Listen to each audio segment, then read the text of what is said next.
Hey, welcome in to this week's edition of A Cup of Hoops, sponsored by Synergy. High school coaches, if you're interested in that thing, there will be a link in the description in the tweet. Make sure and jump on board. Really, really cool product. Blue, King of the Court, March 15th to 17th, 2024. For the GASO schedule, our schedule will be dropped soon, but we are dropping this date in particular because it is a new date for us and it's a new format. Why don't you expand? Well, it's almost every day we come up with something new for this product. So we're bouncing around. We had the main idea, as we talked about last week. You win your first your first 20 minutes, 22 minutes of a game. You go to the next court. Winners are playing winners. You could put a third game on top of that, which would make 60 minutes worth of basketball. There's all kind of scenarios that we're kicking around, and once we get everything really solidified in terms of like you know how we are, just the details that we want y'all to have as we get into this new product that is different, we feel, than anything else that's out there, that should be fun and should be very competitive. So March 15th through the 17th will be at Duncanville Fieldhouse. Yeah, so there's a little bit of the king of the court. Yep. Obviously, we just had our JUCO prep showcase organized by Weatherford College. Um, we are going to talk prep here today, more the high school side. You are going to have a show with Laren Silver, our Correct. JUCO analyst, and go into depth with some of the JUCO players and some of your JUCO thoughts. Last bit of housekeeping: our team rankings, top 25, will drop on Friday. Obviously, practice for high school teams starts Wednesday, October 25th, and then we'll go soon into scrimmages next week, and then we're off and running. So our top 25 for 6A, 5A, and 4A will drop in the GASO Fast Break newsletter. If you're not subscribed, hop on board. We need you on that. We drop a lot of content weekly, and it's really good stuff. But And let's go ahead. to add to the rankings, that portion of the top 25s will be free. Therefore, all you have to do is go to we'll send out a link Sure. with our show to go get your free subscription of the free portion to see the top 25. So we're excited to unveil those classifications for y'all. Absolutely. A lot of wide open classifications this year. Um, Heading into kind of our first bit of the show, we talk about our recruiting simplified. It's a very passionate subject for you and I both, of just helping getting kids to the next level and then helping them understand how they can take the bull by its horns and speed this process Education along. part. It's a full Education part. education. We're both educators at heart.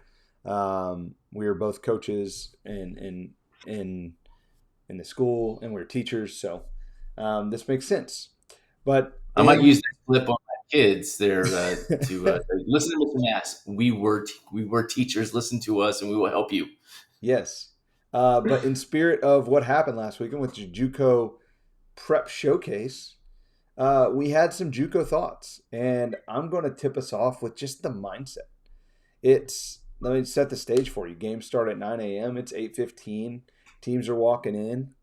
They go straight to their bench. They're laced up by 8:20, and they're warming up on the floor.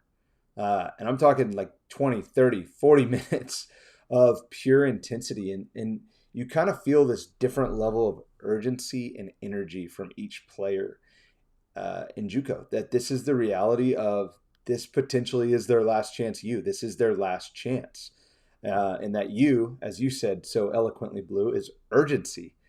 Um, and just seeing the intensity from not even from a game standpoint, but the way that these players are getting their bodies ready to play and perform, and just the intensity with which everything is done pregame. It's different than high school. It plain and simple. And And they really used yeah, this time as that dress rehearsal. Like when you said it, I mean, they were calling me on the junior college coaches, head coaches were calling me on Saturday, going, "What time is the earliest that we're going to get in?" Like we couldn't get them in the door exactly 8 o'clock because of setup and so forth. But 8:15, like you said, they were on the court. They were stretching. They were going through game prep. But that's what they do on a daily basis. So it's nothing new. It's expected. And, Yeah. and so that takes the discipline and the patience. Like junior college, as we get into this talk here in a second, this is another lifeline to more scholarships, to more for more time and opportunity to get to that next level. Yeah, and that kind of begs the question of or it more so bangs the point home of how what you and I were talking about earlier today. There is a new path according to the new landscape in recruiting. What is the new path here, Blue? Well, I think one, be open minded. Hmm. That's got to be a key here to any prospect. Like when I throw out these names of Simon Johnson over at Tyler Junior College, which Tyler is probably one of the best teams in the country, and I will talk more about these players on some type of Gaso cast with Larry Silver, like you said earlier. Landon Jamawan is at Lee. He was at Atascocita. Henry Sanchez Perez, who was at Copper's Cove, he's at Temple. Wayne Wiggins was at Tyler Legacy, No, graduating Mansfield Legacy. Mansfield Legacy. I said Tyler Legacy. Mansfield Legacy. He's at Weatherford. And go back, Simon Johnson was a Colleyville Heritage graduate. These guys have decided to take this path, and they look so good out there. Like and you've even touched on it too, off screen, was that there's just a different feel, the urgency, everybody matures at a different rate. So when you watch these players out there, it's not head scratching that you go, oh, look at him 2 years later. Look at him in a 6 month period of how productive they've been in maturing in basketball knowledge and so forth. It all goes together. There's a system here that parents, high school coaches, and especially the players need to know. There's a path here that is waiting for you. Talking to former head coach and now assistant coach at Tyler Junior College, Brian Hobright. We had a great conversation about uh, being able to go and turn over a roster. Uh, Being at junior college, when you look at the portal and what has happened, he's really excited to see over the last couple of years how the portal has actually helped junior college. You can go get top 100 kids, the kids that I just mentioned, Yeah. right? Two No, or all of three them. other No, no, no, all of them. top 100 kids of their class. Yeah, top 75. Yeah, Like and that's y'all can kind of go the fact. point here. There's a new path forward. Yeah, That's kind of the point and of what we're saying. These kids were not chosen on accident. These were really, really, really, really good high school players. and as a head coach and assistant coach, Brian Hobright really hit it home when he said, we've been working the portal for 20, 30 years. This is nothing new to us. So he knows how to turn over a roster. He knows what to look for in players that are going to help him get to this spot. And when you look at Tyler Junior College, there's plenty of high school players on there. Darius Woodson comes to mind. That was at Goose Memorial. Goose Creek Memorial, part of those fantastic teams out there by Houston. So there is this part of the education is that JUCO back in the '90s and early 2000s, Ryan, that's when you had like NBA guys coming off the bench. Whether it was, people might not remember Steve Francis, but he was on a national champion caliber team at San Jack back in the '90s as a sixth or seventh man, and then goes out to Maryland and then has a great basketball NBA career. I mean, Jimmy Butler. Everybody knows who Jimmy Butler is. He was at Tyler Junior College. This path is nothing new. There's just more opportunity. Don't leave it behind. Yeah, I think that's well put. Moving on, a big deal. Your topic, saw a lot of awesome big men at the prep showcase. A guy we both just we really enjoy watching is Jaden Toombs, dynamic Yeah. prep 2025, currently sitting at 10 or 11, I believe, in our rankings right now. And the way I framed it was you is just they're just dynamic prep's always better when he's on the floor. And I And think that's going to translate too. yeah, Just We talk about it all the time, or at least I do, the big man game, and really the details of who you have to be. He checks those boxes off, and even so, as a class of 2025, his body's still maturing. I'm watching him out there, and you look at him, and it's starting to form. It's starting to take shape. I mean, this is a no brainer in my opinion. A solid top 10 guy with so much upside that where he is going to be able to go into a college, and whoever recruits him, then whoever gets him, he could very well be a big piece to any team at the high major level. Let's just call it what it is. And the footwork, the hands, the ability to change the game as a post player in the high school, because like you said, you miss something with him if he's not on the court with dynamic prep. But being able to score over his either shoulder or rebound, like I'm talking about going and grabbing it at a high point of the ball coming off the rim, just those are things that are just instinctive. Yeah, and really good passer too. That's something I really like about him. Another guy, PSAT, Houston PSAT had a great showing. McAdoo Diop, 2026. I'd never seen him before, and he played spot minutes. He I don't know if he started the game, but he played a significant amount for a sophomore for a really, really top heavy group. And kid was just productive. He flashed, he scored around the rim, he got off the floor, he grabbed a lot of rebounds. Bright future for the young man. He's going in the scouting service today. Yeah, Ethan Crowley with strength and motion, and he's a guy that is also starting to blossom in the body, and so he kind of gets it a little bit. I mean, he was well coached in high school. Once again, another guy that's looking for opportunity, looking for reps, and I think that he's not a finished product yet, but he's going to be able to go out there and be recruited by multiple levels. He's going to be able to his game of playing out on the perimeter, go dip it inside, finishing around the rim, and stuff like that. Those intangibles are there, and so I really liked what I saw on a smaller level, meaning he still has some ways to improve, but they're starting to take shape with him.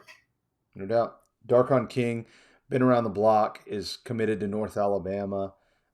Big deal for him. You know, he's a Division I big guy, and he's just productive, and he just gets a lot done, and he's just always does what he does. Enjoyed watching him. I thought he was one of the best players on the floor for Taco, which is saying a lot. It's a really good group. Have they lost this fall? I I don't don't think know. I don't think so. But also with Darkon King, you have to look at what the level like in which he's going to go play at is going to suit him perfectly, because he's going to be able to go step out on the perimeter and shoot the three ball like he likes to do. He's going to be able to play within that perimeter game that he has developed over the last couple of years, because I remember seeing him as a ninth grader, kind of in and out of the game, 10th grade also. And so he's just done a really good job of defining of who he is with some upside at the next level. Yeah, really enjoyed watching him. And the last guy, Michael Banks, we saw him Kingdom Collegiate. He's got a lot to like.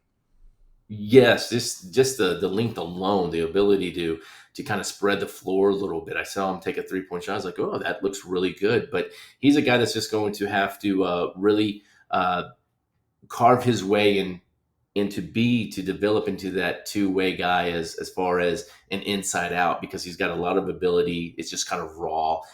He's a 2025, so I mean he has time, and what we saw was kind of the natural feel of getting up and down the court, hitting some spots, using his body and his length for a little bit of being a target for his teammates, and that physicality I think is going to develop over the next year. Absolutely. Next segment, Gasso watch list, this is kind of an ambiguous one, but it's just like college coaches be on the radar. Some names that you need to know that maybe aren't the most popular names at the moment. But we like shedding some light on some of these players. And I'm going to kick us off with Taka, Judah Pena, Jay Spann, both 2024s, need to be recruited. Judah is a athletic, lanky swing man, just gets downhill and just like makes stuff happen. Jace is this bulldog who is willing to mix it up at any point in the game. He'll go try and dunk on you, hammer on you, he'll make a three. He really gets down in guards. It's not going to surprise me see those guys on college rosters next year. really good players, need to be paid attention to. Good players, man. Rankin Vargas comes to mind very quickly with empowering others. I mean, he's going to get the ball up the court very quickly. He's going to spot up and shoot. He'll play with the ball. He'll play without it. He does a great job of setting up his teammates. And one thing that I've noticed over the fall with him that continued this weekend was that he's not afraid to really hit that hole and get to the rim and take a couple bruises as he goes to the basket, because he's going to go to the free throw line. He's going to be just fine knocking down shots, and defensively, he's just one of those guys that where he looks for the gaps, he looks kind of get his hands in there and redirect the ball. And so he's a very reliable piece to that new group of empowering others. Yeah, reliable. That's a good word for him. He's just really solid point guard. I'm going to go to another point guard, Solomon Bradshaw, Universal Academy. I wrote about him in this week's newsletter. He's out there carving up guys. I mean, 5'6", 5'7", speedy. And at that size, you got to see things before they happen. And Solomon's anticipating everything. And he's just really creative, really good. He can score the ball in a lot of different ways. Really complete basketball player. Fun watch for sure. If you get a chance to go see him, high usage rate, he has the ball in his hands most of the game, and for good reason. And I love watching those guys. Yeah, and what makes him fun is that he's not the biggest guy out there, but he makes you pay. I mean, his size doesn't really matter. I mean, he's a low gravity guy, right? He's close to that floor, but man, he's so fast. Speed is such an elite tool that I don't think is talked about enough in the evaluating world. Like being able to get in spots and get to places, really, really important. And I think that's what makes Rankin so important too. Is that speed and quickness. Same thing with Jay Spann. Jay Spann, I thought was just. I always go back to when you have to take a peek at your roster sheet again and go, oh wow. You kind of just always take a peek and then jump back and go, oh, that was Jace again. Yeah, another guy with freaky athleticism, Blue. I know that kind of stuck out to you is Todd Davis at the Under Armour Lions Prep School. Yeah, the size of the shoulders and the ability to just kind of like use his body once he gets inside the paint. When you have that type of body and that type of feel, that really counts for a lot, because you're going to be able to take the hits. I mean, these guys that are going in here that are reclassified or have are giving themselves another year, what they're showing is that they're mature and they're ready to take that next step. And I think with Davis here, his game kind of speaks for himself when you're watching him, because he can just bounce off the floor. He's very quick trigger, and so he just gets a lot done. No doubt. Quick anecdote here. Tahad went baseline and tried to dunk it on the other side of the rim. Like, I mean, it was pretty spectacular, and he missed it. But like when you're making eye contact with random people, of like, did you just see what I just saw? Like, I was doing that like on the baseline. I was sitting on the baseline and I was looking at guys. I was like, whoa, like that was almost the play of the entire day at the prep level. Really, really fun watch. Yeah. Another guy, I had not seen him, Michael Solagi. I hope I'm saying his name right. PSAT, shifty point guard. And anytime PSAT and whoever they're playing, in this case, the dynamic prep game I'm going to speak to in particular, just high-level players, college players. We've got anything from high majors to low majors. We just got college-level players all over the floor. And if you're able to stand out in those games, that really matters. This guy's 5'11". He's got some really quick twitch. Springy. Yeah, he was great down the stretch. All over the place, just a menace defensively. Really enjoyed watching him. Won me over. I went and watched the second game. I believe they played against Taka. The comeback attempt came up a little short, but he was right in the middle of it, like leading the comeback charge. Really talented kid. Really fun to watch. He will be on a college roster next year.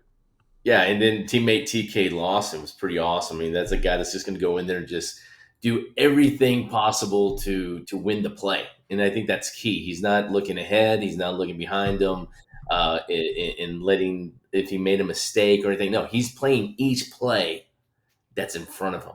I mean, he's a really tremendous athlete, but that athleticism allows him to get rebounds. Sorry for the dog. We have a puppy. Pick another story. Goes out, rebounds.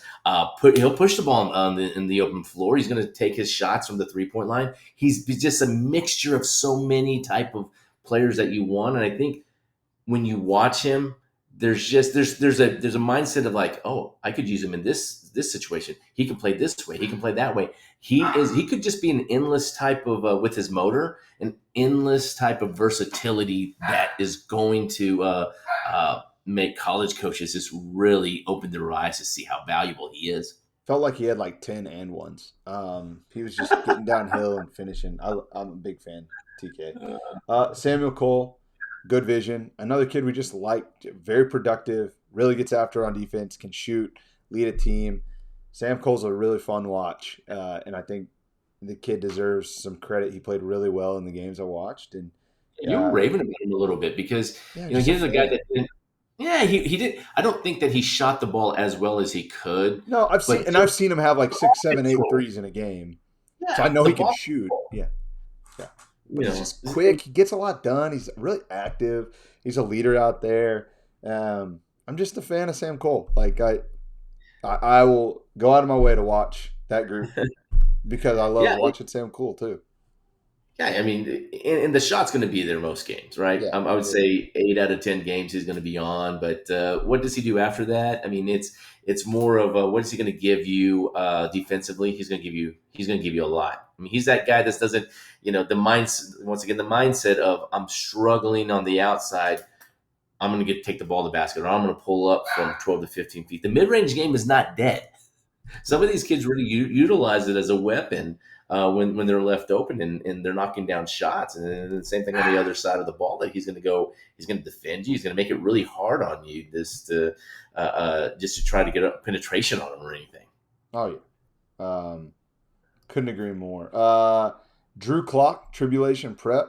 Man, I saw him score at all three levels. Really, really, really good in the morning. Got downhill, had some really impressive finishes. Got to the mid range, knocked down shots, and then got going from three. I saw an and 1 3. Kid's a player. It's fun Was to he a watch. Lido? What? Was he a Lido high school? I Or was want he? to say yes. Let me get a confirmation here. I Just a don't know good why I bring player. that up. It's kind of one of those guys that he had chances to go somewhere. He's kind of going to bet on himself, and when he went out there this weekend, he kind of did what Drew Lock does, Drew Clock, and yeah. Drew Clock. I said Luck, Drew Luck, Andrew Luck, fantasy football, another Alito, topic. spot on. That's not, Yes, that is correct. Yeah, fantasy football. It's a topic of conversation in our office. And then our last segment, man, moments. And these are just like, you had a moment where you're watching a game and you're like, wow, kid's really good. Um, and I'll start us off here with a kid from Oklahoma. We don't really ever talk about Oklahoma kids, but grind prep. this one's easy though. Huh? This one's easy to talk about. Yeah, this kid, grind prep came to our event, played really well, and I'm sitting there. I'm just sitting down watching the game. I believe against Kingdom Collegiate, and I see this kid. He's just point guard making really simple plays, and I kind of keep watching him. And he's just doesn't make mistakes. He doesn't come out of the game, and I'm like, man, he looks kind of young. Like I try not to look at the roster because I don't want to have any preconceived notions before I go. I kind of watch for a second, then I look at my roster, and I look down and I'm like, it says 2028. Like that's an eighth grader playing against Yeah. all these prep kids, not coming out of the game, making the right reads, playing like a senior, and then he's hitting the biggest shot of the game to tie the game in the second one he played. I was just blown away by this kid, David Douglas, grind prep, 2028. Talked to coach. He was like, "Yeah, I don't take him out because he doesn't make mistakes." I was like, "I can see that. Like he's really, really good."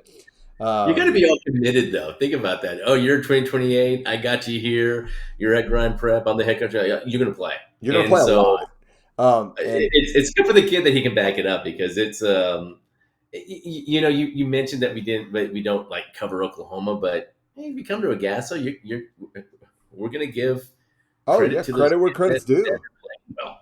And Yeah, that's the whole point of this. Hey, let's put up some of the best teams and players against each other. And I think that overall, it's just the prep product that we're that we're hopefully building. going to continue to grow. I mean, we're gonna find guys like this all over the place. That's Well, the fun all I part. know is if he was in Texas, the rankings for 2028 would be out in 2.5 years or something. But he would probably be a top 10 kid. Like I loved him, You'd man. be the guy that we're talking about as an eighth grader going, oh, did you go to an eighth grade game? No, but I've heard about it. I'm seeing the clips and everything. the media would be insane all over this Yeah. kid. Really, really, really good player. So if you see grind prep at something, go see this kid. Really, really good. And it's not the really, really good that's like he's out there scoring 30. It's the maturity, the athleticism, like everything's purpose. He's just very mature and very well rounded for his age. I likened it to what I loved about Kingston Flemings when he was a young kid. Um, You did say that, yes. And then yeah, I'm thinking about eighth graders right now. Like the last kind of like eighth grader, I think that maybe we even talked about. Was Caden Edwards. That was a really big hype one there that I remember us just kind of kicking the can about and just kind of talking about. And so, hey, hopefully grind prep. Hey, come to another Gasso. come on, We'll come on. get you on that court. Blue Jermaine O'Neal Jr. Um, I talk about this in under the segment of moments because I just think that what he's getting done on the court, it's very consistent, and the there's some elite talent to him. Because when you put together the body size and the reach and the ability to basically turn your body, take the contact, finish, that that takes a lot of balance. That takes a lot of coordination. And this guy really hits. He's doing what he does best, and that's get to the basket. The outside shot, he's not always taking just a bunch of 3-pointers because he likes to step inside that arc and use that length, that little whip that he has for his leg and just rise up and knock down shots. There's a lot of things that just always come together for him on the basketball court, and you just depend on it. I mean, is it a high moment? I think it's just a consistent moment of like you just see so much pedigree there that you can't stop talking about it. Yeah, no doubt, no doubt. And then kind of wrapping things up, you and I both had kind of separate moments here, but big time sports. Uh, I saw Dalen Miner Mhm. on the second game of a back to back down. He had 12 straight points to kind of like will his team back. And it was just awesome to see, like spectacular. You don't see kids like and it was relentless. It was like at the rim, turnover, force a turnover, get back to the rim. And it was just really cool to see his team it was a tired game. They were right in the game the whole game. Then they start losing. And then Dalen goes on this run to spark the team. I just love seeing that from your point guard, your leader, your winner. The two other guys, now my dogs are barking. Yeah. The two other guys, Blue, that popped to you, NJ Genga and Isaiah Stewart. Yeah. And when look, Michael Babel is the head coach there at Big Time Sports Academy. There, you know, I'm going to go back to Dalen for a second. He's been very upfront about Dalen Miner and how good that this kid could be because he sees something in him, and I think that his overall game is growing, and Okay. I think he is the leader of this team because he's been with the program for so long. And so you look at somebody like Isaiah Stewart that is kind of I've seen him have big games from behind the 3-point arc, and then like yesterday over the weekend, I'm sorry that he's getting the ball and he's hitting little point blank shots. He's able to make plays around the basket. And I kind of peg him as maybe a little bit of a pick and pop versatile 4-man, Yeah. but he really went out there and did a lot of just scoring, Yeah. and that's part of his game. But I just between the three of them in their first game, between Stewart, Ganga, and Miner, they hit 80 points. And so the big three is what Michael Babel calls them, and rightfully so. With Ganga, you liked him and his athleticism. Yeah. Athleticism, long. He just flashes, and at the size that he's at, like something's there, and when he's scoring the ball, it's like, oh wow, this is something really good. So, and they played a back to back, very very impressive. Really hard to kind of push through that second one, and they really made some noise and were impressive down the stretch. But that's going to wrap up a couple hoops. October 24th. We'll be back next week talking rankings, both team and player, giving you a little previews on that. And man, we're off and running the high school season. We're almost there, brother. Just give me 20. Just give me another 14 days off. I'll recoup. Man, it's been a great fall, but it's been a long fall. Have a good one.